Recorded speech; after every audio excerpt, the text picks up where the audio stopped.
जय श्री गोरक्ष। प्रिय श्रोताओं, आप सुन रहे हैं वाल्मीकि रामायण और आज आप देखेंगे वाल्मीकि रामायण का भाग 118 तथा युद्धकांड का भाग 6। पिछले भाग में आपने सुना कि श्री रामचंद्र जी के कहने से अंगद रावण के पास पहुंचा।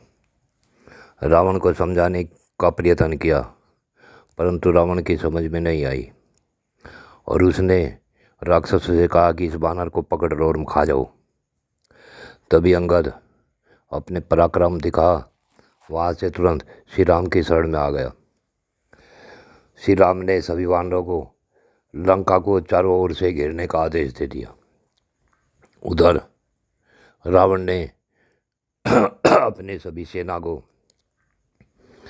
तुरंत ही बाहर निकालने का आज्ञा दी। रावण के मुख से बाहर निकलने का आदेश सुनते ही राक्षसों ने सहसा बड़ी भयानक गर्जना की और वे लंका से बाहर आकर चारों तरफ से अपने को वानरों से घिरा हुआ देखकर बड़े ही भयभीत हुए। परंतु उनके साथ आने वाले राक्षसों ने राक्षस राजकुमारों ने उनका साहस बंधाया। अब इससे आगे की कथा इस भाग 118 में सुने तथा युद्धकांड 6 में सुने। भगवान श्री राम की विजय चाहने वाले वानरों की उस विशाल सेना ने भी घोर कर्म करने वाले राक्षसों की सेना पर धावा किया। इसी समय एक दूसरे पर धावा बोलते हुए राक्षसों और वानरों में द्वंद्व युद्ध छिड़ गया। बालीपुत्र अंगद के साथ महातेजस्वी राक्षस इंद्रजीत उसी तरह भिड़ गया जैसे त्रिनेत्रधारी महादेव जी के साथ अंधकासुर लड़ रहा हो। जम्बूमाली के साथ वानरवीर हनुमान जी ने युद्ध आरंभ किया। अत्यंत क्रोध में भरे हुए राक्षस विभीषण संग्रांगण में प्रचंड वेगशाली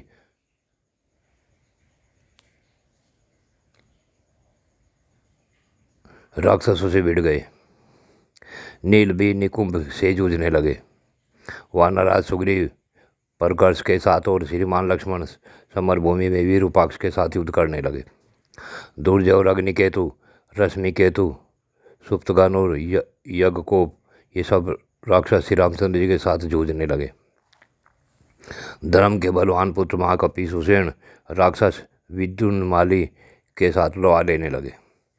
इसी प्रकार अन्य भयानक बानर बहुतों के साथ युद्ध करने के पश्चात दूसरे राक्षसों के साथ सहसा द्वंद्व युद्ध करने लगे। मेघनाथ ने शत्रु सेना को विदीर्ण करने वाले वीर अंगद पर गदा से आघात किया किंतु अंगद ने उसकी गदा हाथ में पकड़ ली और उसी गदा से इंद्रजीत के स्वर्णजटित रथ को सारथी और घोड़ों से चूर चूर कर डाला। लक्ष्मण ने पहले बाणों की वर्षा करके भयंकर दृष्टि वाले राक्षस विरूपाक्ष को बहुत पीड़ा दी, फिर एक बाण से मारकर उसे मौत के घाट उतार दिया। तब श्री राम ने कुपित अग्नि शिला के समान भयंकर बाणों द्वारा सम्रांगण में उन चारों के सिर काट लिए। इस प्रकार राक्षस और वानरों का भयंकर युद्ध होता रहा। उस समय उन वानर शिरोमणियों द्वारा मारे जाते हुए निशाचर रक्त की गंध से मतवाले हो रहे थे। सेना में सब और मारो काटो आओ तो क्यों भागे जाते हो ये भयंकर सब सुनाई दे रहे थे। बलवान वानरों ने युद्ध में राक्षस सेना के भीतर हलचल मचा दी। ये सब के सब क्रोध से पागल हो रहे थे। अतः हाथी सवारों को तथा ध्वजा पताका को सुशोभित रथों को भी खींच लेते और दांतों से काट कर छत विक्षत कर देते थे। बड़े बड़े राक्षस कभी प्रकट होकर युद्ध करते तो कभी अदृश्य हो जाते, परंतु श्री राम और लक्ष्मण विषधर सर्पों के समान अपने बाणों द्वारा दृश्य और अदृश्य सभी राक्षसों को मार डालते थे। घायल होकर कराते हुए राक्षसों और शस्त्रों से छत विक्षत हुए वानरों का आर्तनाद बड़ा ही भयंकर प्रतीत होता था। उस दारुण अंधकार में महावीर सब राक्षस हर्ष और उत्साह से भरकर बाणों की वर्षा करते हुए श्री राम पर ही दावा करने लगे। तब श्री रामचंद्र जी ने पलक मारते मारते अग्निज्वाला के समान 6 भयानक बाणों से 6 निशाचरों को घायल कर दिया।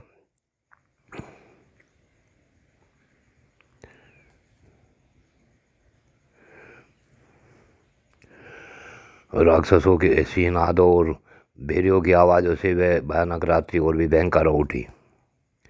युद्ध करते करते उन्हें रात्रि हो गई थी। दूसरी ओर अंगद रणभूमि में शत्रुओं का संहार करने के लिए आगे बढ़े। उन्होंने रावण पुत्र इंद्रजीत को घायल कर दिया तथा उसके सारथी और घोड़ों को भी यमलोक पहुंचा दिया। अंगद के द्वारा घोड़े और सारथी के मारे जाने पर इंद्रजीत रथ को छोड़कर वहीं अंतर्धान हो गया। इंद्रजीत ब्रह्मा जी से वर प्राप्त कर चुका था। युद्ध में अधिक कष्ट पाने के कारण वह पापी रावण पुत्र क्रोध से अचेसा हो रहा था। अतः अंतर्धान विद्या का आश्रय ले आयत्रस हो उसने वज्र के समान तेजस्वी और तीखे बाण बरसाने आरंभ किए। सम्रांगण में कुपित हुए इंद्रजीत ने घोर सर्पमय बाणों द्वारा श्री राम और लक्ष्मण को घायल कर दिया। वे दोनों रघुवंशी बंधु अपने सभी अंगों में चोट खाकर क्षतविक्षत हो रहे थे। तत्पश्चात इंद्रजीत फिर श्री राम और लक्ष्मण पर ही उनके संपूर्ण अंगों को विदीर्ण करने वाले बाणों की भयंकर वर्षा करने लगा। ऐसा श्री राम और लक्ष्मण को वह पैन बाणों से बीनने लगा और हर्ष का अनुभव करते हुए जोर जोर से गर्जना करने लगा।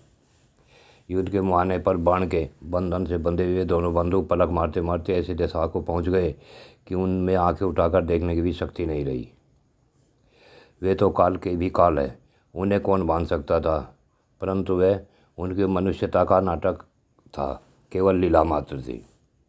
विमान धनुर्धर और भूपाल मर्मस्थल के भेदने से विचलित एवं विकृशकाय पृथ्वी पर गिर पड़े। उनके शरीर में एक अंगुल भी जगह ऐसी नहीं थी जो बाणों से बिंदी न हो, तथा हाथों के अग्रभाग तक कोई भी अंग ऐसा नहीं था जो बाणों से विदीर्ण अथवा शुद्ध न हुआ हो। जिसने पूर्व काल में इंद्र को परास्त किया था, उस इंद्रजीत के क्रोधपूर्वक चलाए बाणों द्वारा मर्मस्थल में आहत होने के कारण पहले श्री राम ही तरस आई हुई है। वह कवा बाण जितनी दूरी पर गिरता था, अपने से उतनी ही दूरी पर धरती पर पड़े हुए पुरुष परवर श्री राम को देखकर लक्ष्मण वहाँ अपने जीवन से निराश हो गए। सबको शरण देने वाले अपने भाई श्री राम को पृथ्वी उठ पड़ा देख लक्ष्मण को बड़ा शोक हुआ। उन्हें इस अवस्था में देखकर वानरों को भी बड़ा संताप हुआ। वे शोक से आतुरों नेत्रों से आंसू भरकर घोर आर्तनाद करने लगे। तदनंतर जब उपयुक्त 10 वानर पृथ्वी और आकाश की छानबीन करके लौटे, तब उन्होंने दोनों भाई श्री राम और लक्ष्मण को बाणों से बिंदावा देखा।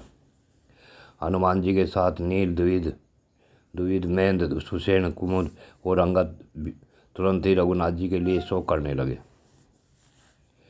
तब विभीषण ने माया से ही देखना आरंभ किया। उस समय उन्होंने माया से ही छिपे हुए अपने उस भतीजे को सामने खड़ा देखा, जिसके कर्म अनुपम थे और युद्ध स्थल में जिसका सामना करने वाला कोई योद्धा नहीं था। विभीषण ने माया के द्वारा वरदान के प्रभाव से छिपे हुए वीर इंद्रजीत को देख लिया। जिन्होंने खर और दूषण का वध किया था, वे दोनों भाई महाबली श्री राम और लक्ष्मण मेरे बाणों से मारे गए।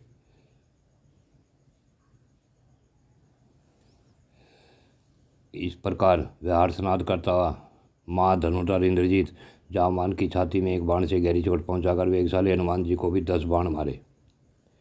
इस प्रकार उन मुख वानरों को घायल करके रावण कुमार वहाँ जोर जोर से गर्जना करने लगा। राक्षसों, देख लो, मैंने युद्ध के मुहाने पर भयंकर बाणों से इन दोनों भाइयों से राम लक्ष्मण को एक साथ ही बांध लिया है। इंद्रजीत के ऐसा कहने पर कुट युद्ध करने वाले वे सब राक्षस बड़े चकित हुए और उनके उस क्रम से उन्हें बड़ा हर्ष हुआ। इससे युद्ध विजय इंद्रजीत को बड़ा हर्ष हुआ। वह समस्त राक्षसों का हर्ष बढ़ाता हुआ लंकापुरी में चला गया। उस समय अत्यंत भयभीत हुए वानर राज ने श्री विभीषण ने कहा, सुग्रीव, डरो मत, डरने से कोई लाभ नहीं, आंसुओं का या वेग रोको।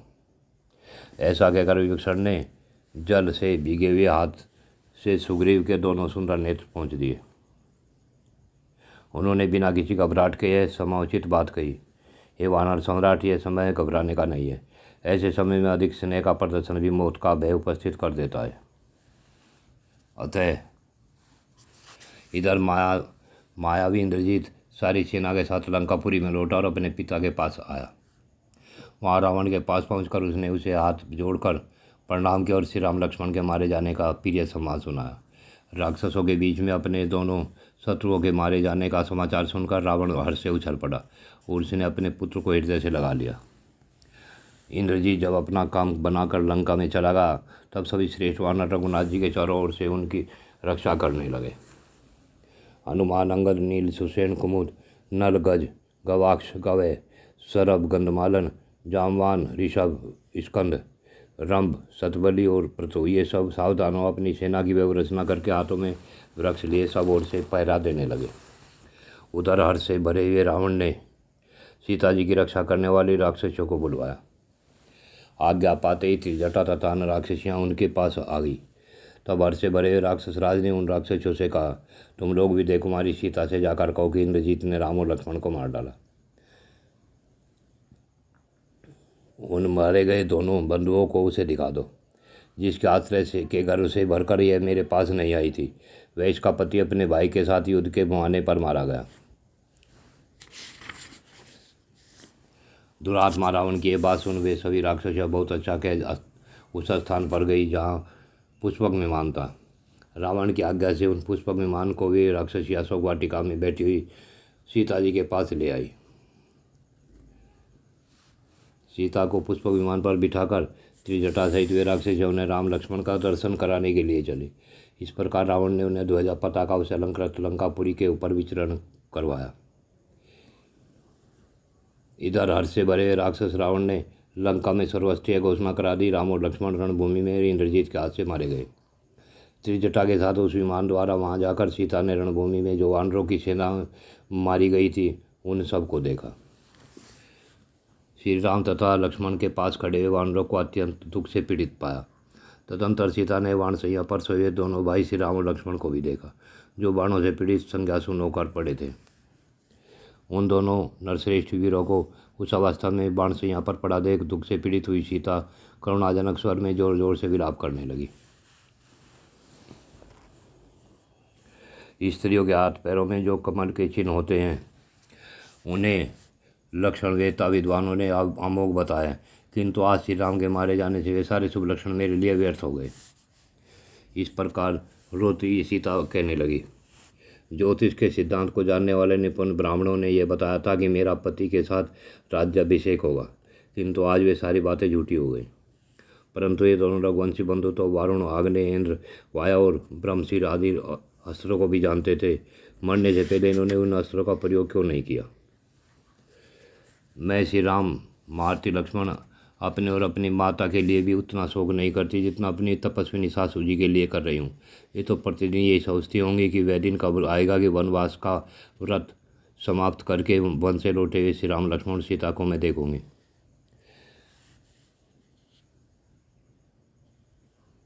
इस प्रकार विलाप करती हुई सीता से राक्षसी त्रिजटा ने कहा, देवी विषाद न करो, तुम्हारे पतिदेव जीवित हैं। मैं तुम्हें कई ऐसे महान और उचित कारण बताऊंगी जिससे यह सूचित होता है कि दोनों भाई श्री राम और लक्ष्मण जीवित है। युद्ध में स्वामी के मारे जाने पर योद्धाओं के मुंह क्रोध और हर्ष की उत्साह से युक्त नहीं रहते, किंतु यहाँ ये दोनों बातें पाई जाती हैं, इसलिए दोनों जीवित हैं। विजयनंद ने पुष्पक नामक विमान दिव्य है। यदि इन दोनों के प्राण चले गए होते तो वह दैव अवस्था में वह यह तुम्हें धारण न करता। इस प्रकार मैंने प्रेम पूर्वक तुम्हें बताया है कि ये दोनों भाई जीवित हैं। इन दोनों वीरों को रणभूमि में इंद्र सहित संपूर्ण देवता और असुर भी नहीं जीत सकते। वैसा लक्षण देखकर ही मैंने तुमसे ये बातें कही हैं। ये सीता, यह महान आश्चर्य की बात तो देखो, बाणों के लगने से अचेत होकर पड़े हैं तो भी लक्ष्मी यानी शरीर की सहज कांति इनका त्याग नहीं कर रही है। ये जनक की थोड़ी तुम श्री राम और लक्ष्मण के लिए शोक, दुख और मोह त्याग दो, ये अब मर नहीं सकते। त्रिजटा की बात सुनकर देवकन्या के समान सुंदरी सीता ने हाथ जोड़कर उनसे कहा, बहन ऐसा ही हो। उन दोनों महात्माओं को चारों ओर से घेर कर सुग्रीव और सभी श्रेष्ठ महाबली वानर शोक में डूबे खड़े थे। इसी बीच पराक्रमी श्री राम नागपाश से बंधे होने पर भी अपने शरीर की दृढ़ता और शक्तिमत्ता के कारण मूर्छा से जाग उठे। उन्होंने देखा कि भाई लक्ष्मण बाणों से अत्यंत घायल होकर खून से लथपथ पड़े हैं। तब उनका चेहरा बहुत उतर गया और वे आतुर होकर विलाप करने लगे। मृत्युलोक में ढूंढने पर मुझे सीता जैसी दूसरी स्त्री मिल सकती है, परंतु लक्ष्मण के समान सहायक और युद्ध कुशल भाई नहीं मिल सकता। लक्ष्मण जब मैं अत्यंत विषाद में डूब जाता था उस समय तुम ही सदा मुझे आश्वासन देते थे, परंतु आज तुम्हारे प्राण नहीं रहे। इसलिए आज तो मुझे दुखिया से बात करने में भी असमर्थ हूँ। भगवान श्री राम का यह विलाप भूरी आंखों वाले जिन जिन वानरों ने सुना वे सब अपने नेत्रों से आंसू बहाने लगे।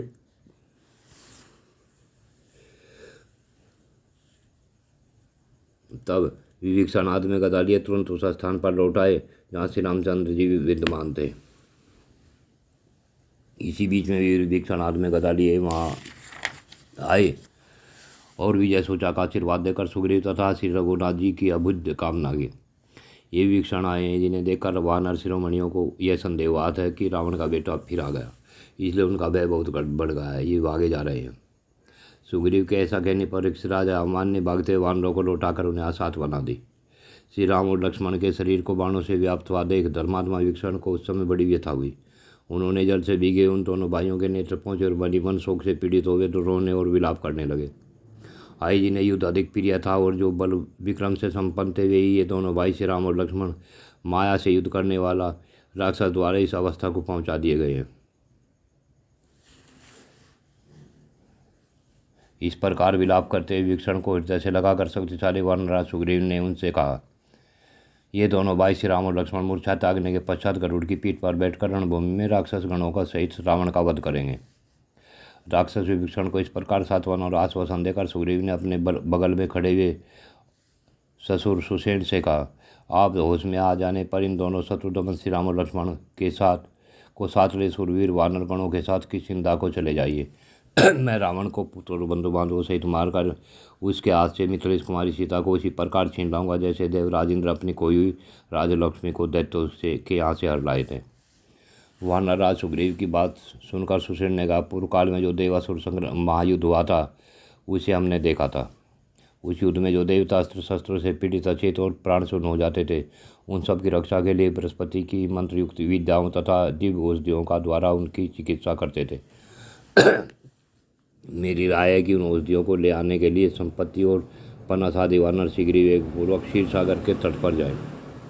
संपाति आदि वानर जहाँ पर्वत पर प्रतिष्ठित हुई दो प्रसिद्ध महाऔषधियों को जानते हैं। उनमें से एक का नाम है संजीवकर्णी और दूसरे का नाम है विशल्यकर्णी। इन दोनों दिव्य औषधियों का निर्माण साक्षात ब्रह्मा जी ने किया है।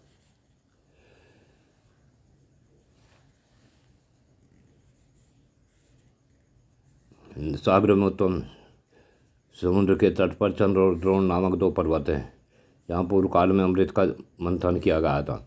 उन दोनों पर्वत पर ये श्रेष्ठ औषधियाँ वर्तमान है। महासागर में देवताओं ने इन दोनों पर्वतों को प्रतिष्ठित किया था। राजन ये वायुपुत्र हनुमान ने उन दिव्य औषधियों को लाने के लिए वहाँ जाए। तदंतर दोही घड़ी में समस्त वानरों ने प्रज्वलित अग्नि के समान तेजस्वी महाबली विंतानंदन गरुड़ को वहाँ उपस्थित देखा। उन्हें आया देख जिन महाबली नागों ने बाण के रूप में आकर उन दोनों महान पुरुषों को बांध रखा था वे सब के सब वहाँ से भाग खड़े हुए।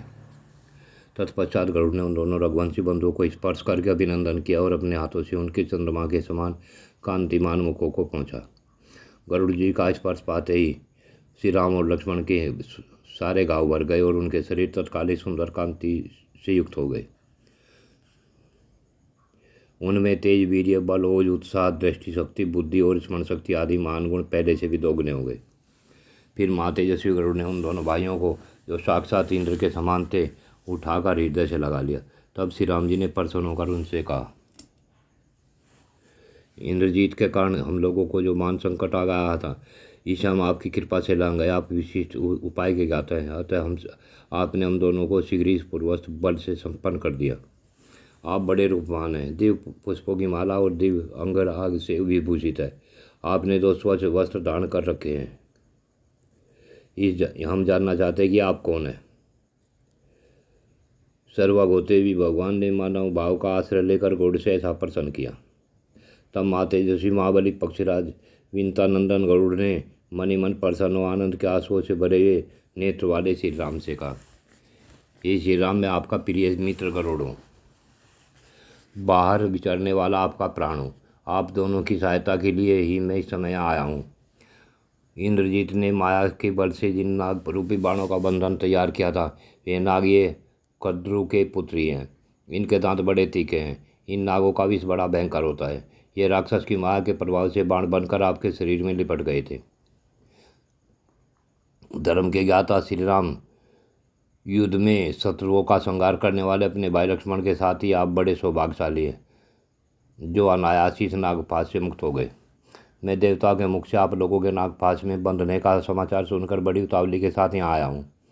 हम दोनों में जो स्नेह है उससे प्रेरित हो मित्र धर्म का पालन करता हुआ सहसा आ पहुँचा हूँ। ऐसा कहकर महाबली गरुड़ ने उस समय परम स्नेही श्री राम को हृदय से लगाकर उनसे जाने की आज्ञा लेने का विचार किया। वे बोले, शत्रुओं पर भी दया दिखाने वाले धर्मज्ञ मित्र रघुनंदन, अब मैं सुखपूर्वक यहाँ से प्रस्थान करूँगा। इसके लिए आपकी आज्ञा चाहता हूँ। आप समुद्र की लहरों के समान अपने बाणों की परंपरा से लंका की ऐसी दशा कर देंगे कि यहाँ केवल बालक और बूढ़े ही शेष रह जाएंगे। इस तरह अपने शत्रु रावण का संहार करके आप सीता को अवश्य प्राप्त कर लेंगे। फिर तो वानरों ने डंके पीटने शुरू किए, शंखनाद किए और हर्षोल्लास से भरकर पहले की भांति गर्जने और ताल ठोकने लगे।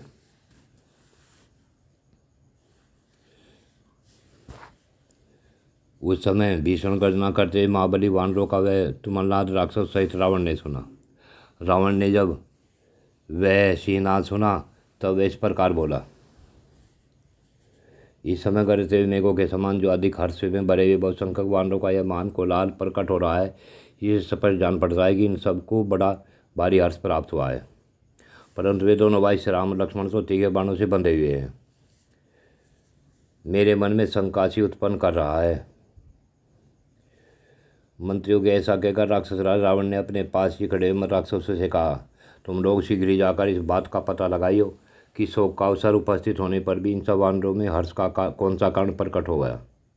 रावण के इस प्रकार आदेश देने पर वे राक्षस घबराए हुए गए और परकोटे पर चढ़कर महात्मा सुग्रीव के द्वारा पालित वानर सेना की ओर देखने लगे। जब उन्हें मालूम हुआ कि महाभाग श्री राम और लक्ष्मण उस अत्यंत भयंकर नागरूपी बाणों के बंधन से मुक्त होकर उठ गए हैं, तब समस्त राक्षसों को बड़ा दुख हुआ। उनका हृदय वैसे थर्रा उठा। वे सब भयानक राक्षस पर कोटे से उतरकर उदास हो राक्षस राज रावण की सेवा में पहुँचे। उन निशाचरों ने वह सराय प्रिय समाचार रावण को यथावत रूप से बताया। वे बोले, महाराज, इंद्रजीत ने जिस राम और लक्ष्मण दोनों भाइयों को युद्ध स्थल में नागरूपी बाणों से बंधन में बांधकर हाथ हिलने में भी असमर्थ कर दिया था, बाण बंधन से मुक्त हो संग्रांगण में खड़े दिखाई दे रहे हैं। उनका यह वचन सुन महाबली राक्षस रावण चिंता और शोक के वशीभूत हो गया और उसका चेहरा उतर गया। वह मन ही मन सोचने लगा, जो विषधर सर्पों के समान भयंकर वरदान में प्राप्त हुए और अमोघ थे तथा जिनका तेज सूर्य के समान था, उन्हीं के द्वारा युद्ध स्थल में इंद्रजीत ने जिन्हें बांध दिया था, वे मेरे दोनों शत्रु यदि उस अस्त्र बंधन में पड़कर भी उससे छूट गए, तब तो अब मैं अपनी सारी सेना में को संशयापात्र ही देखता हूँ। ऐसा कहकर अत्यंत कुपित हुआ रावण फुफकारते हुए सर्प के समान जोर जोर से सांस लेने लगा और राक्षसों के बीच में धूम्राक्ष नामक निशाचर से बोला, भयानक पराक्रमी वीर, तुम राक्षसों की बहुत बड़ी सेना के साथ लेकर वानरों सहित राम का वध करने के लिए शीघ्र जाओ। बुद्धिमान राक्षस राज के इस प्रकार आज्ञा देने पर धूम्राक्ष ने उसकी परिक्रमा की और वह तुरंत राजभवन से बाहर निकल गया। धूम्राक्ष की बात सुन रावण की आज्ञा के अनुसार सेनापति ने, जिनके पीछे बहुत बड़ी सेना थी, भारी संख्या में सैनिकों को तैयार किया। प्रिय श्रोताओ, आज की कथा यहीं पूर्ण होती है। आगे की कथा अगले भाग में सुनेंगे। जय शिव गोरख।